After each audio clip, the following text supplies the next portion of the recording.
So we're going to start here at member resources at the top, and it's going to take us to all our departments. And you'll just click on fiscal services. Um, Here's our information about the services we provide with email for our fiscal manager, Stephanie Peterman, and Chief Financial Officer, Ashley Whidbey. We have a contact support tab for submitting tickets. Upcoming events. We have scheduled events here on the left-hand side. As you can see, the next one here is going to be navigating account and fund code changes on June 11th. Save the dates. So the second Tuesday of every month is our roundtables. Those are under our recurring events over here as well. Of course, we're currently in our fiscal year-end meeting, first Thursday of June. November roundtable will cover the calendar year-end preliminary. And then first Thursday of December will be our calendar year-end meeting. And December roundtable will cover our W-2 and 1099 printing. All right. The account authorization tab, we have account authorization instructions here to request authorized users for different sections or different, I should say, different software, such as WebGap access, any third-party access, of course, USAS and USPS access, as well as our data collector. So if you need anyone needs access for the data collector, it would be in this documentation. All right. Last link here, this last tab is links and documents. This is where you can access your USAS, USPS, inventory, employee self-service, Ippy Dippy. All of those instances can be accessed from the drop down and then selecting your district. There's also access to the data collector. Same situation. You'll just select your district. If you need to reset your data collector password, the link right below it here, you just click on that and it will take you to this site here, and you would put in your data collector username and then just follow the prompts. So on our page, we also have access to WebGap, OnBase, RAM. As you can see here, EMIS flat file editor had a sunset date of 4/15, so we'll no longer use the flat file editor to create sequential files to upload into the data collector. Everything will now be uploaded via a CSV. So we have remote assistance. If there's something that you're having an issue with, and maybe it's something we need to see as well, then we could use TeamViewer to remote into your computer to view any errors or view the process that you're taking. Maybe you're trying to process something and there's just a slight step that may be missed that we could identify by seeing you work through that process. Another way to access TeamViewer download is a little bit quicker, is up here in the top right-hand corner, these three lines is our menu button. And if you click on it and you come down to the bottom, then click remote assistance. That'll take you to the TeamViewer download link. So training videos. So these are videos that are not roundtables. So just typical training. So like FYE training, CYE training. We have new contract training. We have an exiting employee checklist video, ESS demonstration, budgeting. So there's a lot of videos out here that are very useful. We have report bundles, mid-year contract changes, W-2 delivery review. And then we also have payroll. Apologize for the scrolling, but we have a payroll training series. So this is number 2, number 3, and number 1 are all in here. So 3 different training videos for any new payroll people, new payroll users out there could sit back and watch those. You can pause, rewatch, go at your own pace. So that's our YouTube channel. Um, we have IRS links, so we all know how amazing IRS information is, and that you would love to read that on your off time on the beach. So we do have access to that. We have SSDT documentation, software releases. You know, overtime's a big thing here lately. So we have U.S. Department of Labor links to cover any information you need for overtime, as well as exempt and non-exempt would be in these links here. Higher advice code, ODJFS. So we have a lot of information out here that can be useful. Down here in the bottom left, we have documents. So this is where all our documents are. We have account authorization, calendar year end information, EMIS information, um, fiscal year end, roundtables. So any roundtables that you need to rewatch because you couldn't sit in on it on the live one, you can come in here and locate under USPS or USAS.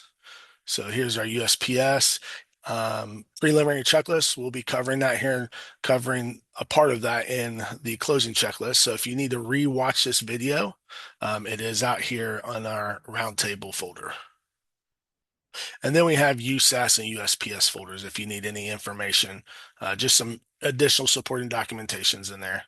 If you were to click on USPS, we have salary notice information, protecting employee identity, 941 and W-2 balancing. So a lot of good information in here if you need it. All right. Okay, so that's the website.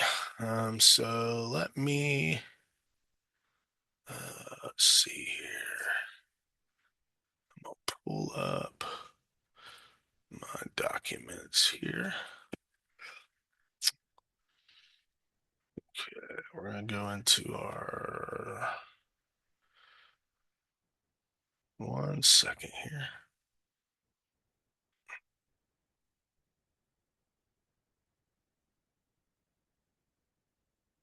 All right, here we go. All right, so we're going to yes, we will be handing out CEUs. When we're done with this training, if you need a CEU, you can send in a help desk ticket requesting CEUs. Okay. All right. Can everybody see that? Those that are sitting in the back of the class, trying to make that bigger for you. Hopefully you can see that. Um, all right.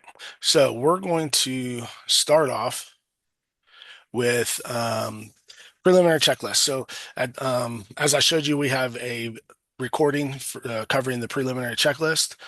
We do have a link here. I'm not going to go through the checklist just because we have a recording of it. So I'm going to pull this up. This is where it's located. Um, right here in our fiscal year end 2026 USPS documents. So again, that's on our fiscal page down in the lower left-hand corner under documents. So with the checklist, you'll want to, if you haven't done so already, you want to cover your life insurance over 50,000. If there's anyone that is leaving, or has left that you need to put in their life insurance on for W-2 purposes, you want to go ahead and do that.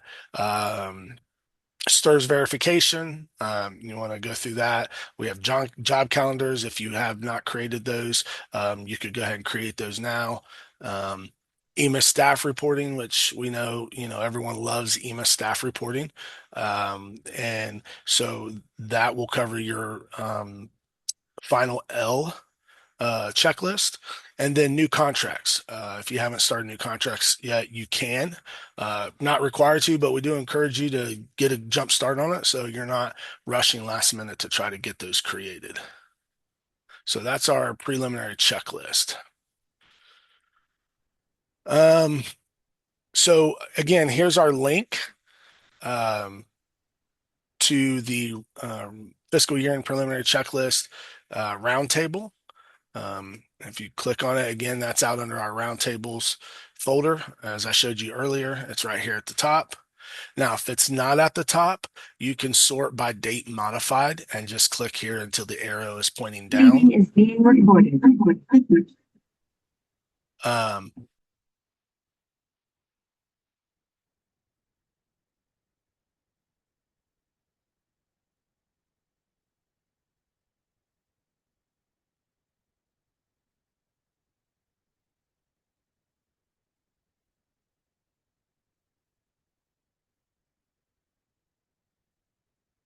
Hey Casey, can you unmute yourself? Yeah, we yeah. can't hear you. How about now? Sorry, but There you yeah, go. well, you're good, thanks. Okay. I'm not sure what happened. Something happened. There was a beep, and the next thing you know, it said I need to unmute. So, do I need to start over? Are we having that big of issues with Zoom today? No, I think you're good, Casey. We're on. Last thing I heard was how to sort here to get the most current one on top. Okay, good deal. Okay, yeah, I don't know what happened. I So don't know either. sorry about that. Okay, so yeah, so the to sort to get the if it's not showing at the top, get the most recent. You can click on date modified until the arrow is pointing down, and that will go in descending order with the newest at the top. So okay, so for payrolls that are dated for July, you will not be able to initialize those until the STRS advance submission file has been created. Okay, so if you go to try to initialize a pay date of July, you will receive an error stating that the STRS advance must be processed before running a payroll with a pay date in July, which is the red error here listed. Um, and so again, you want to make sure that your STRS advance submission file has been generated before you process a July pay date. For those districts that may have a third party file, that needs to have retirement, had to have retirement withheld for STRS, you will need to merge that with your STRS advance file within the system. And so we'll cover that later on um, down the checklist. All right, EMIS staff reporting. So the link here for final L checklist. Okay, this is going to pull up the documentation for staff and course L collection checklist. Now this does have both the initial and the final, so you can scroll down to find it, or I just do a control find and just final staff, and it takes me right down to it. So you want to make sure you follow these steps. Just go in and review, make sure people are being reported, employees are being reported that need to be reported. And then if you have any contractor or contracted records that need to be uploaded, um, you know, long-term illness days, you want to make sure those are in there correctly. So again, you just want to, follow this checklist. I'm not going to go through in detail, but we have a lot of information on this checklist. I say the SSDT has a lot of information on this checklist. And as always, if you have questions, please feel free to contact us. Don't sit there and spin your wheels and get frustrated. Just reach out to us, and we'll be glad to walk you through that checklist. So at this time, for anyone that's leaving, that's going to be leaving employment prior to June 30th, you want to start entering separation dates and reasons on the position record. This does not affect pay. So if you have employees that are resigning, retiring, and you're going to continue to pay them over the summer, that's okay. Again, the separation date and reason does not affect the pay. So you can't hear me very well. Is anybody else having issues hearing me? I can hear you fine, Casey. Okay, let me just double check, make sure my microphone volume is indeed up. How about now? Is that better? About the same. Sounds the same to me. Did you check your are you in the Zoom meeting audio? Yeah. Okay. I just turned it up. It was set to automatically adjust microphone volume, so I I turned that off and then turned my volume all the way up. So Okay. hopefully that's better. Um, okay. So, um, separation day is the last day worked for the employee. Okay, so just keep that in mind. Separation day is the last day worked. Next thing is you don't want to archive your FY26 compensations until final collection is closed and STRS Advance is finished. Okay. In this case, it would be STRS Advance being finished because the collection closes July 22nd. Typically, your advance runs to the end of August. So definitely do not want to archive compensations, prior to STRS Advance finishing up. Because if you archive them, they won't get pulled into the data collector for EMIS collection. Um, so, uh, um, I've always been under the impression it is the last day worked. Team, I don't know if anybody else has heard that it's supposed to be last day for students. No, I've always gone with last day work. This is Yeah, per tickets with DEW yeah, in the past. I They've thought always so. confirmed it should be the last day the employee worked. Yep. Okay, that's what I thought. Because typically the students are done prior to the employee finishing out their workdays. So, yep, you are welcome. All right. So, final EMIS staff period, again, like I said, closes July 22nd this year. They actually moved it up. Um, um, so, um, New fiscal year initial L reporting checklist will be covered in September. I believe it's September 6th. I thought I had it on my document here, but I don't think I saved it. But I believe it's September 6th. We will be covering the initial L checklist. All right. Okay, so month end close. Nothing's different here. This is the same as it is every month. We do have SSDT does have a month end closing checklist.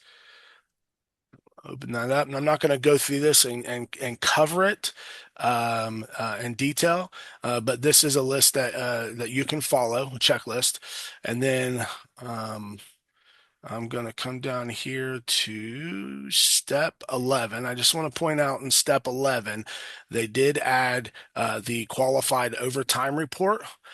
So this will walk you through how to uh, run that report and just verify that all the overtime is correct based off any documentation that you may be keeping yourself. You can balance too. You can run the W-2 report, make sure everything looks good. So I did want to point that out on the month-end closing checklist.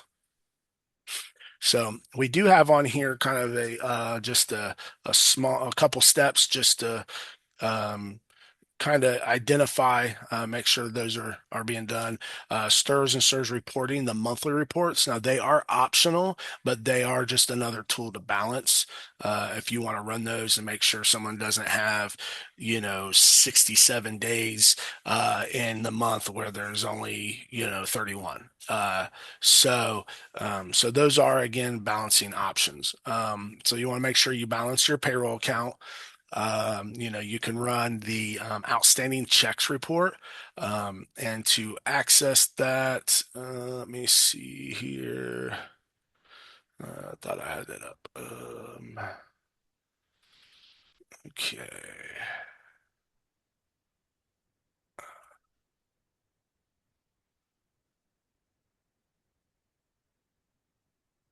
All right. So you can run that from reports and then report manager. So again, we're going to go reports and report manager. And we can come down here and locate the SSDT outstanding checks report, and you can run it from here, or you can run it from the home tab.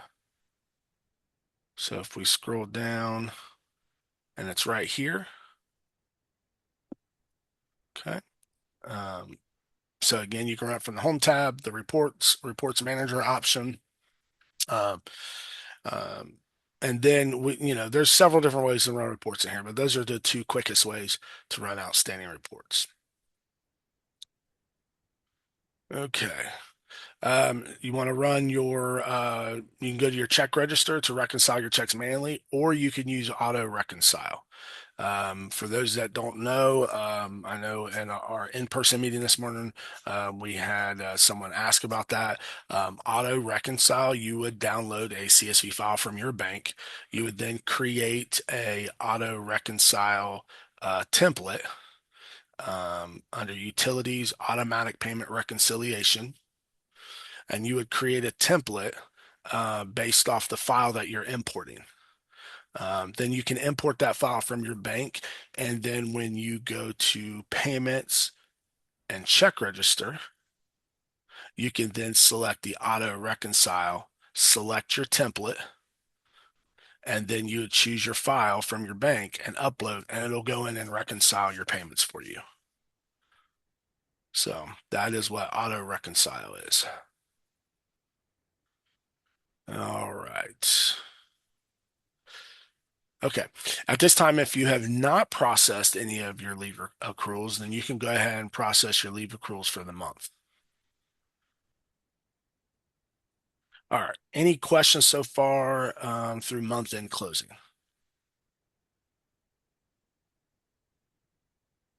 All right. Okay. So quarter end close. We do have a checklist for quarter end close.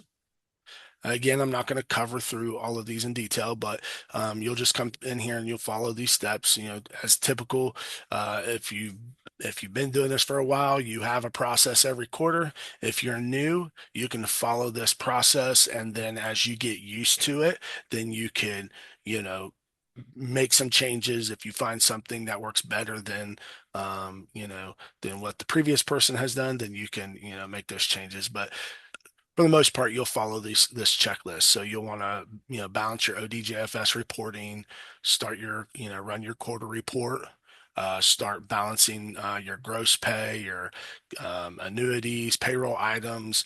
So that's what this does. It just walks you through everything you need to do for your quarter end close. So again, like I said, you're going to run your quarter report. When I did payroll, typically what I did was I knew that I was going to have to balance everything on the quarter report. You have your quarter to date, you have your fiscal to date, your year to date. And so I just went ahead and ran all my reports at once. So quarter report, I ran my earnings register for the month, the quarter, the fiscal year, the year. So I had 4 earnings registers and I just pulled them up, compared them, made sure everything balanced. I also pulled up my W-2 report and went ahead and balanced it all at one time, and got it done. I also, had a spreadsheet that I would balance to as well. So now, if you prefer to take it step by step, just so you know that you're doing it and you can mark it off, then that is perfectly okay. So you want to run your quarter report. And so we're going to come here, we're going to go to reports and then quarter report. And 2026, second quarter, April through June, we're going to sort by employee name.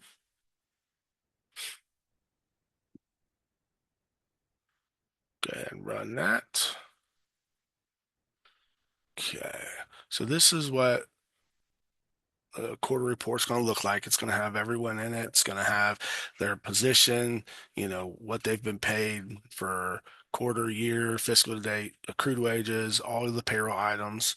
And then to balance, you'll go to the total summary, and this is where you're going to run through all your amounts. So, your total gross for the quarter, year to date, fiscal to date. You can balance your annuities to your earnings register to the quarter report. Then, if you have any differences in adjusted gross, you'll want to research those. Now, if they're here, 9 times out of 10, it's, in my opinion, 9 times out of 10, it's probably because somebody left. You reimburse them an annuity in the new year, in the first quarter, and or the second quarter, and they had already left, and so they're that could be the issue. There could be an adjustment. Maybe you made an adjustment under core and adjustment. So, so just research it. And if it's a legitimate difference, then just note it. Note that, hey, this is why this is different. And then you can move on from it. While you have your earnings registers up, you can go ahead and balance your payroll items for each of those totals. And then you have your 941 that you want to run through and just balance your amounts. You're going to balance them to what you paid, what's in the system. So again, it's really just a matter of how you want to balance and what your process is. Payroll item checks for the quarter, they should equal your total payroll items showing on your quarter report. Okay, so in order to do that, you'll want to go to payments and then payee. And you can run from these two tabs, checks and transfers. You can put in the date issued being the quarter. Okay, and then you can click up here in the top right hand corner the report button. Okay, and then you run it. And so then you can go through and say, okay, well, here's my 001. So I'm going to go to my quarter report. It is 19,084.73. So let me go to my quarter report. And there we go. 001 is 19,084.73. So it's just a simple way of just balancing between reports. And you'll do the same thing on your electronic transfers. Okay, so you just go there, you'll put in your 4/1 to 6/30, and then you can come up here again, click your report, and just balance between the two. I cannot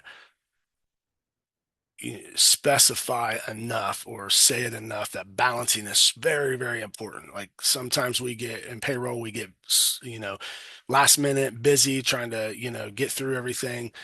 But I promise taking a few extra moments to balance will help and keep that anxiety and stress down. For later. I get calls and from people and they'll say, okay, I'm freaking out. I'm spazzing. I paid the wrong person. I hit the wrong name, and it happens. I've done it. I've done it, and I'm only speaking from experience. Just take your time and balance, and it'll prevent situations like that. And again, it happens. So no judgment here, I promise. But I'm sure I can speak for the team. It's very, very important to just take 5 minutes to try to balance everything. So, okay, step 7, total gross on your quarter report should equal all your payroll disbursement checks. So for example, if you're quarter to date gross, you should be able to go to, I would pull it up in USAS, but we don't have any payroll submissions posted to USAS. Let me see, I will just go ahead so I can show you where.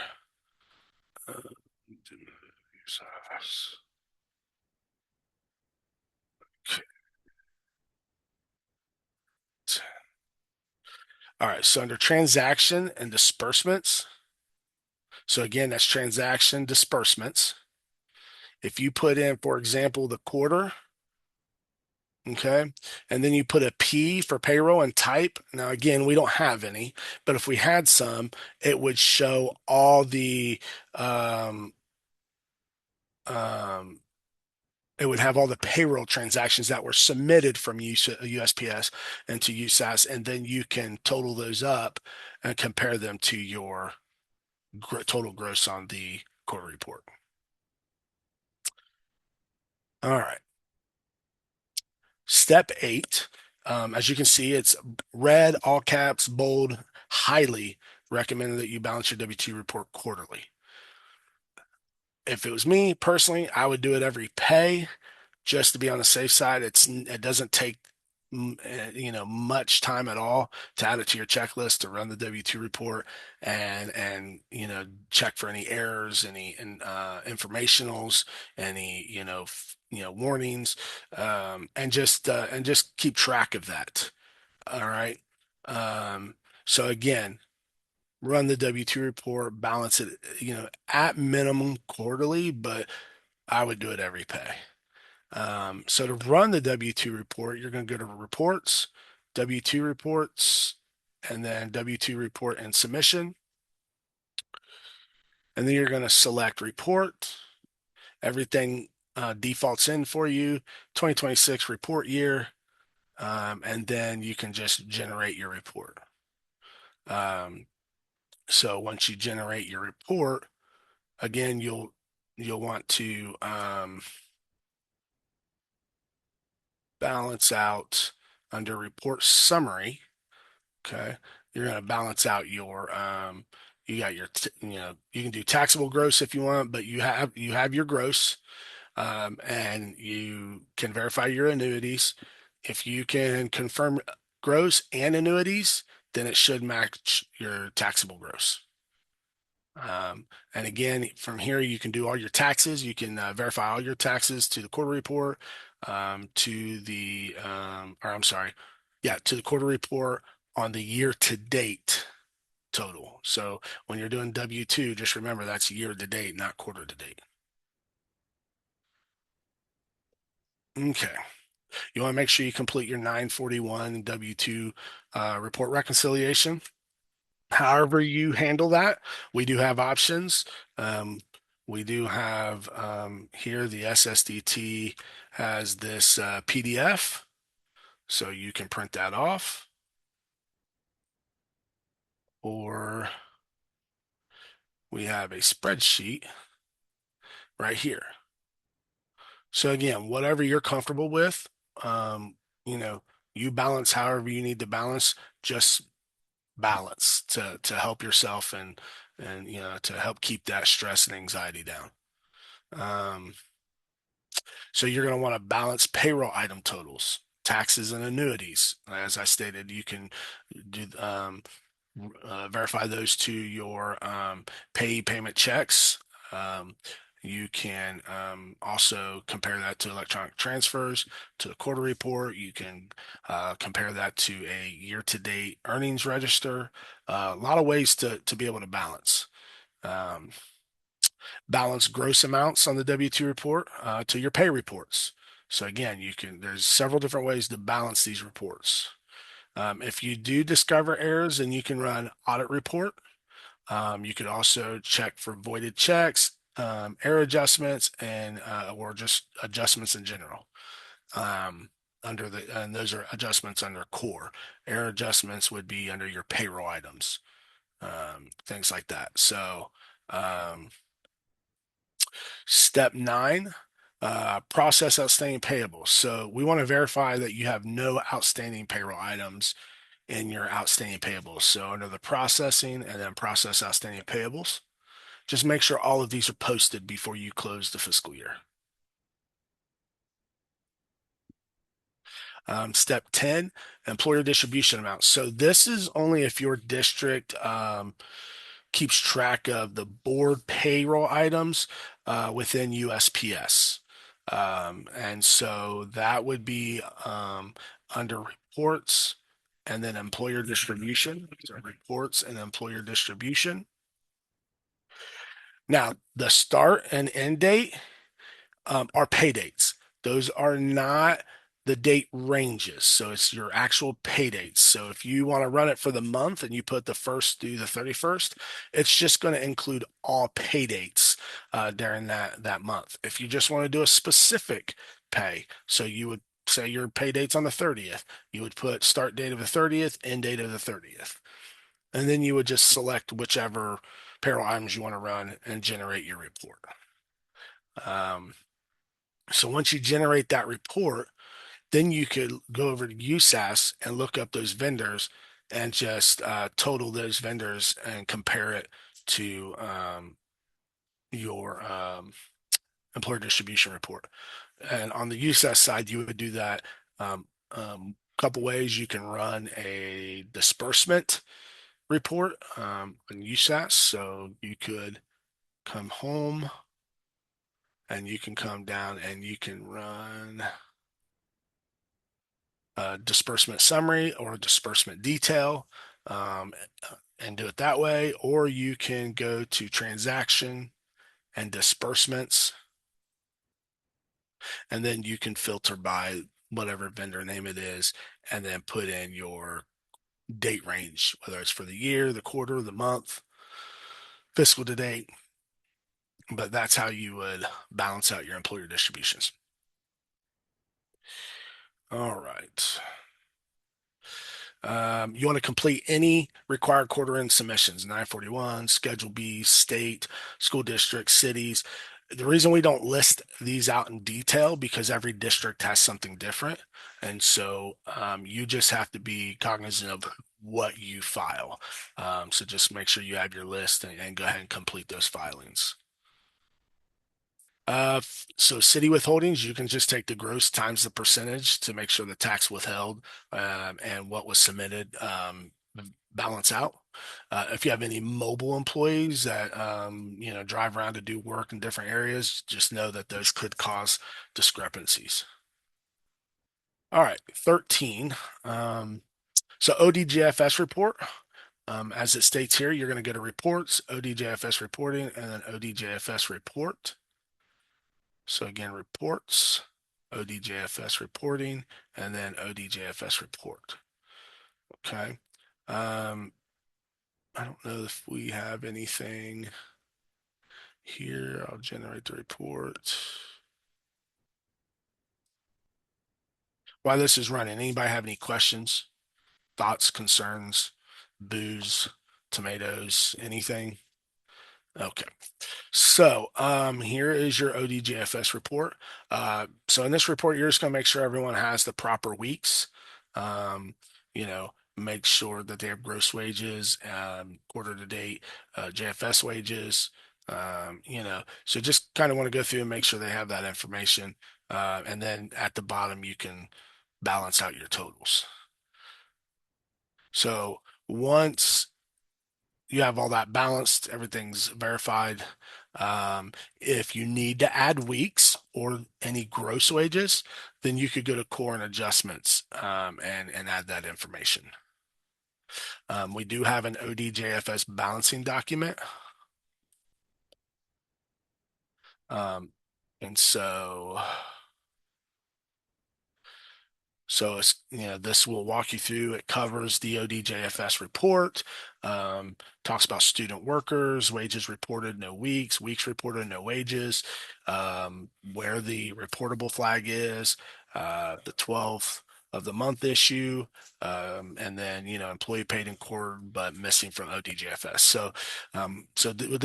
This is a good document for balancing and reviewing the ODJFS report. All right, we do have a roundtable. Again, that's located in our roundtables folder on our fiscal page, bottom left-hand corner under the documents section. All right, step 14, when everything is correct, then you'll generate your submission file, and then you will submit your submission file through the source website. I would assume everyone has an account by now, but if you do not have an account, we do have a document, how to get online access in the source.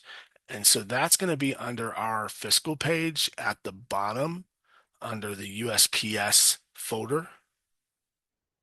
And then right here is the very last one, how to get online access to the source. And if you have any questions, please reach out. If it is something to do with the website, you would have to contact the source directly. All right, any questions before we jump into STRS Advance? All right. Okay, so employees that are flagged full-time, they have to have 120 days to be granted a year's retirement credit. So employees that are part-time, they'll be given credit based on the STRS rules.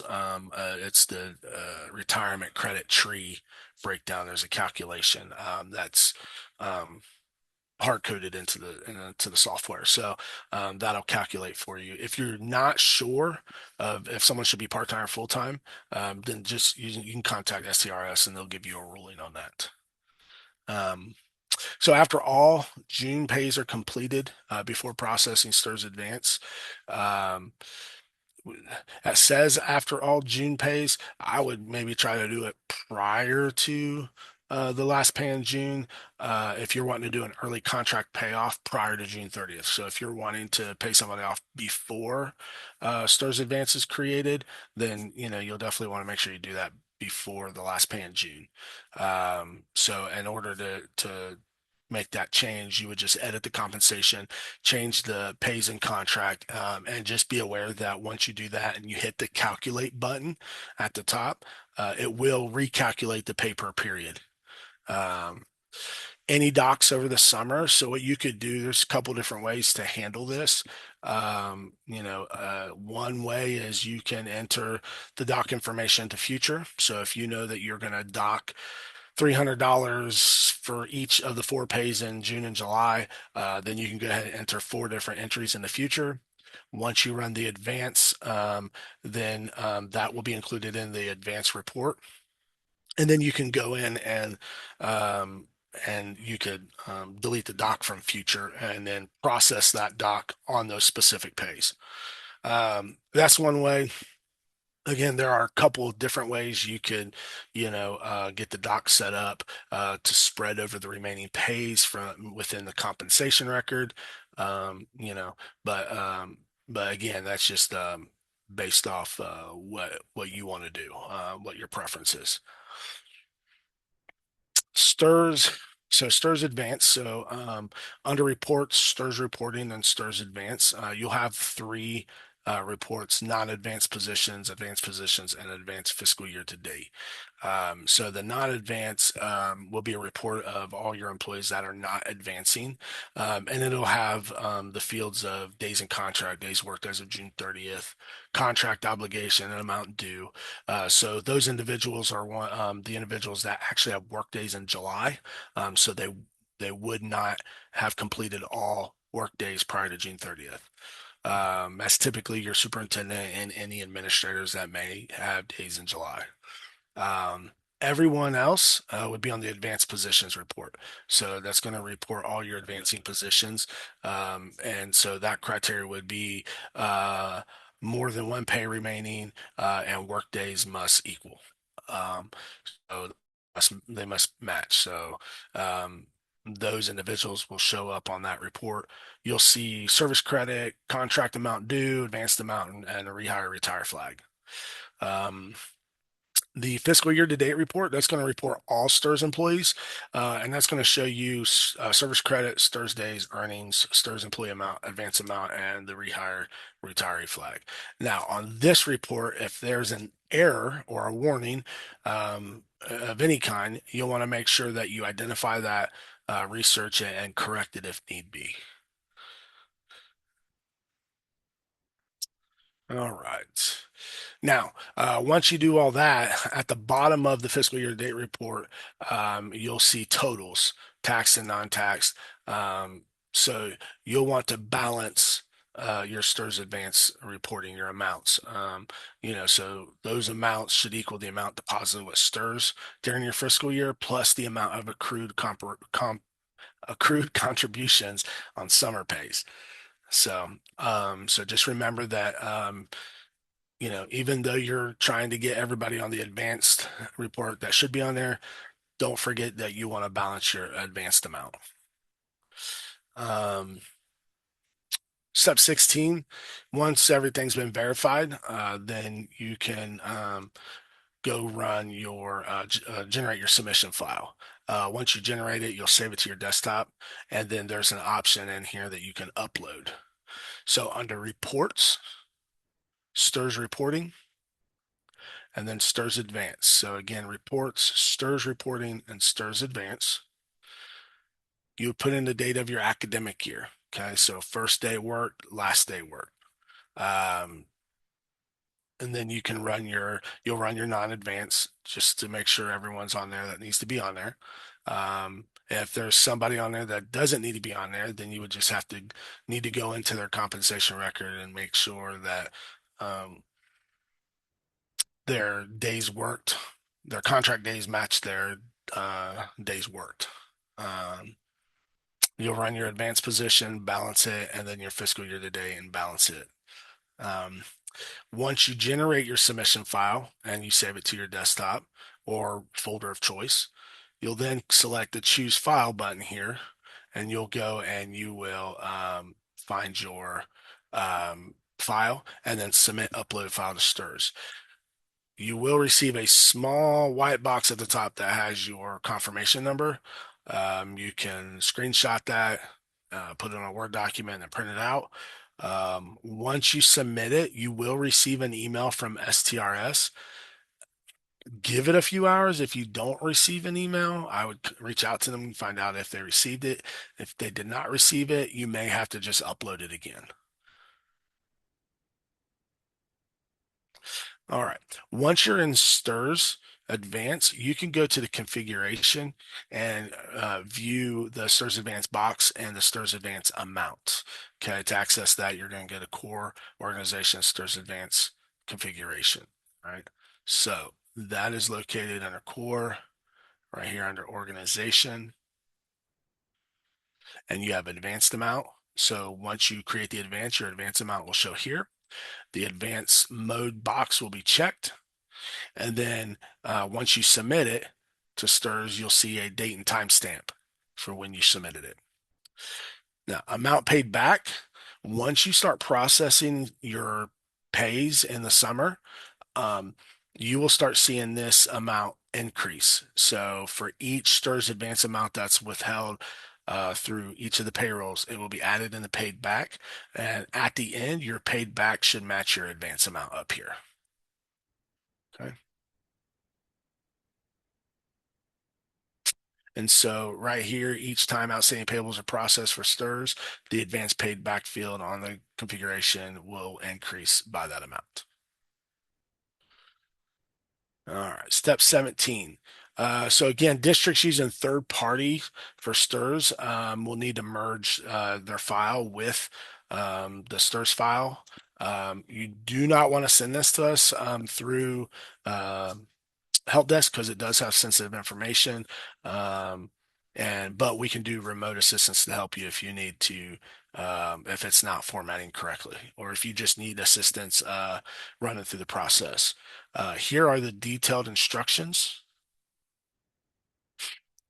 It's loading. It'll take a minute to jump all the way down. So that link, so when you click on that link, and if it starts doing this, give it a minute, it'll automatically go down to that section under STRS. Okay. And so here's the process that you can walk through in order to merge those two files.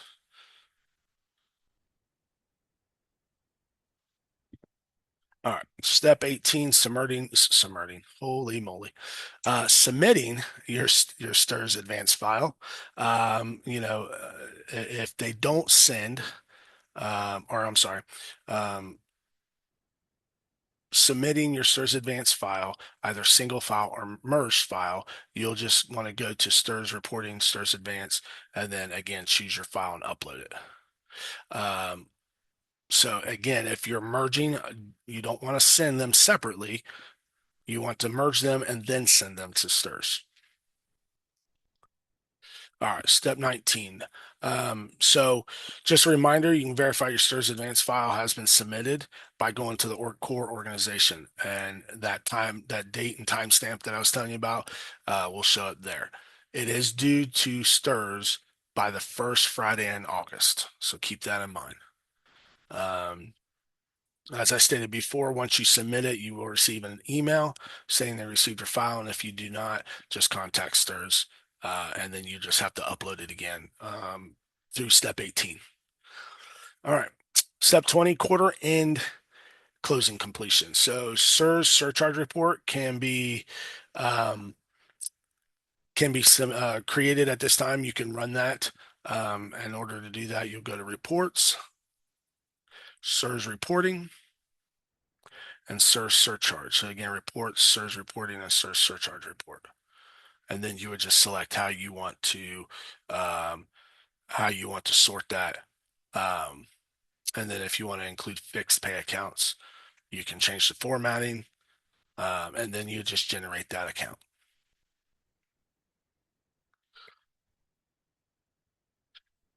So you want to save that report later. So when you do receive your surcharge invoice, you'd have that report with you. So the next reports that you can run for to help you out with the surcharge is wage obligation by employee and selecting only SERS pay groups. Um, and so you can run the wage obligation by employee as well as the benefit obligation report. Those are both located under reports. And then there we go, benefit obligation reports, and then benefit obligation by employee. So that's the benefit obligation. And then we have wage obligation down here as well. So again, that's benefit and wage obligation. Is submitting the SIRS advance the same thing as submit? Yes, it is.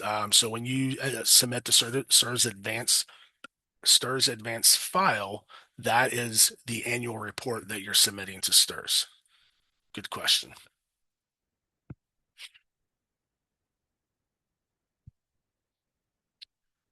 Okay.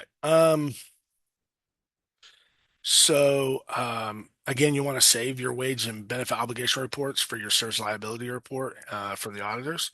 Now, keep in mind, these two reports also are included in the fiscal year end bundle, but when they get created through fiscal year end bundle, that's the entire report. That's everybody. So the reason you're running them here is because you want to specifically run them for SERS employees only. So it's a customized report that you're running.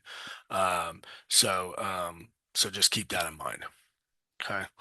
Um, let's see here. Oh, one thing that I want to cover here about the wage and benefit obligation reports. It kind of goes along with the not archiving your compensations prior to fiscal year end close, prior to final collection closing, prior to advance finishing up. If you archive those compensations when fiscal year end closes and runs the report bundle, okay, those compensations will not get included in the wage and benefit obligations. So I've seen districts do this by mistake, and when they close fiscal year end, it creates those reports, and there's no data in it because all the compensations are archived. So again, don't archive your compensations until STRS Advance finishes. I typically tell people wait till September 1st to archive. Step 23, closing the posting period. You'll just go to core posting period and then close June. Make sure June is current. Because when you close June and another posting period is current, it's going to run those reports based off that current posting period. So keep June current.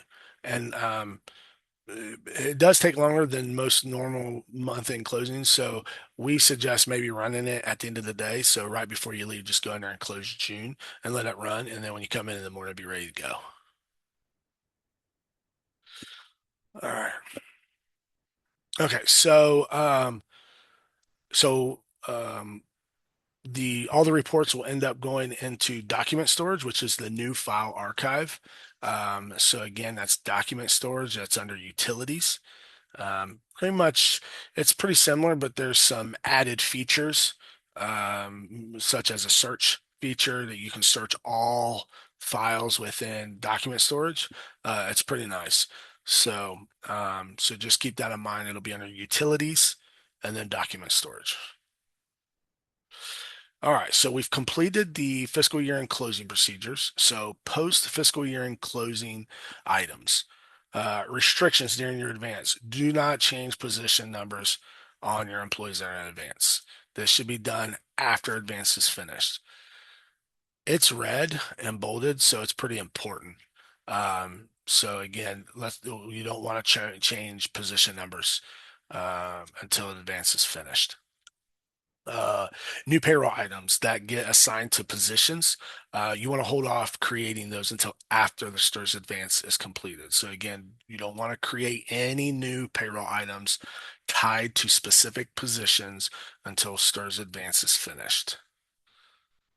Um, let's see, pay types. So regular and irregular cannot be used on a compensation being paid during STRS advance. Okay, so you cannot go into future or current and use regular or irregular pay types until STRS advance is completed. Um, so these pay types will affect the STRS amount paid back field under the core organization section. So doc, retro, termination, and payoff of accrued wages. So if you process any of those against compensations that are marked as advance, it will affect that paid amount paid back value. So once you're in STRS advanced, there's certain fields in the compensation that cannot be modified. I will tell you one that can be modified is your pays and contracts. So if someone's in advance and they come in and say, hey, things changed, I need paid out at the end of July for retirement purposes, then you'll be able to go in and change that pays and contract to reflect one pay remaining and then calculate and then save. It's not going to be, it doesn't change the amount. It just, instead of paying it out over four, it'll pay it out in one. Um, so, um, so again, a reminder, obviously it's pretty important. Do not archive any of your employee position or compensation records prior to the final collection and prior to STRS advance being completed. Step 24, STRS advance follow up on summer pays. So if you go to core organization, as I stated before, when you're processing um, pays over the summer, that amount paid back field will increase by the amount of the STRS advance from the outstanding payable section. And so you can go there and keep track of that. Once advance is finished, again, amount paid back and the STRS advance amount will agree, and the checkbox for the STRS advance mode will be unchecked. If there are any discrepancies between amount paid back and your STRS advance amount, you can run the check STRS advance report and just review that and compare it to your advanced positions report. So tips and examples on how to run that. When you're entering, you'll enter the first STRS advance pay date and then your last advance pay date. And so that is located, let's see, on home. You can go to report and a report manager, but you can also access it from home. So let me see where I missed it here. Yeah, right here. Check STRS advance report. So then you'll just enter your first pay date on the advance in July and last pay date on the advance in August. All right, I have an employee that will max out their HSA contribution on the first pay in August. So should I call you when this happens so my advance will be okay? Well, that's your HSA contribution, and team, correct me if I'm wrong, but your advance will be based off your gross pay, and your HSA contribution comes off of that pay later. So, team, anybody want to help me out here? Am I correct in that? I don't think that'll affect, unless I'm thinking of something. I don't think that'll affect your advance. I think you'll be okay with that. Because like I said, your advance is based off your gross. So thank you, Heidi. You're welcome. Okay. So that's the um, Checksters Advance again that you can run and compare to your advanced positions report. So if you do find any differences, then you'll want to contact STRS and make any back postings that are necessary. And then contact us and let us know if there are discrepancies and and that would require the advanced amounts to be removed from your configuration. All right, so new fiscal year, you want to go ahead and go to core and posting period and go ahead and create your July posting period. Posting period must be at least open to begin payroll processing, and then posting period will need to be both open and current before posting your payroll. If you have not at this point, you can go ahead and create your job calendars for the upcoming year, as well as new contracts. If you did not get a chance to go ahead and set those up in the maintenance area, you can go ahead and start processing new contracts now. And then this is a link to our new contract recording. As I showed you before, if you go to our YouTube channel, the link in our fiscal page, it should be in there listed as new contracts. And it'll cover new contract maintenance, mass copy compensations, importing new contracts. It'll also cover these non-contract compensations cannot be loaded through new contract. So you would have to create a mass load file. So you can do that using the non-contract compensation mass load extract. And then you would go through utilities, mass load, and then selecting compensation as the importable entity. And another option is you can manually update non-contract compensation records. That's all I have. I hope that was useful and maybe learn something from it. Does anybody have any questions?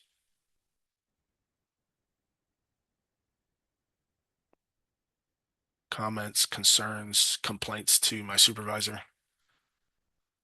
Nothing? No? Good. You're welcome. Thank you.